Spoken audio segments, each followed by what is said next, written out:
kayong tatlo. Hot seat sila ngayon. Well, how young did you start modeling? Ikaw, Desi. Ako mga 22. 22 ako nag-start. 22. 22. And Isn't you are that now how old? a bit late? I am now 28. Oh, You're well, 28. 4 How about years ago. Camille and Gina? I started you when have, I you was... have your lapel? No. no, I don't. I started, it's okay. I started when I was 19 and then I'm not modeling till now and I'm 21. Ramp model ka also? No, I do print and billboard. So, sinabayan Okay. mo while you're studying at the same time you're doing modeling? Yeah, I did at the same Hindi ka ba time. nahirapan nun sa Uh, battle ng schedules? no naman, it's just a matter of really balancing everything. And yeah, when I was in school, I was also in the student council and I was able to juggle all So those three. proactive ka. Yes, hindi ako pwede sa bahay. How about Gino? How young did you start? Ako I started last year. That was my first ramp.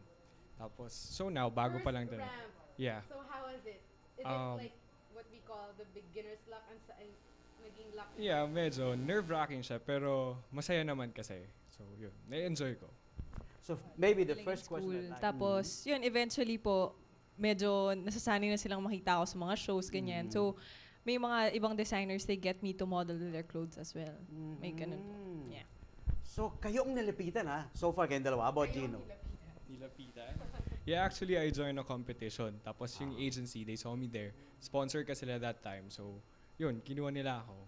So ako, I have a question sa mga models. Super pressure ba sa inyo yung pagiging conscious nyo sa weight ninyo? Kasi di ba sabi nila, when you're on television, you gain 10 pounds on screen. So, was it, okay, we're both victims.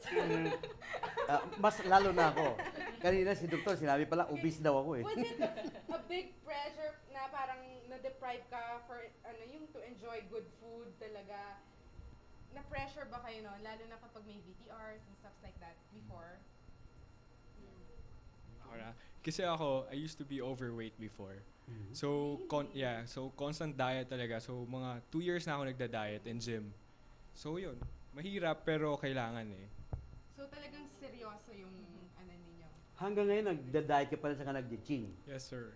Wow. Kailangan eh. Oo, kaya pala sabi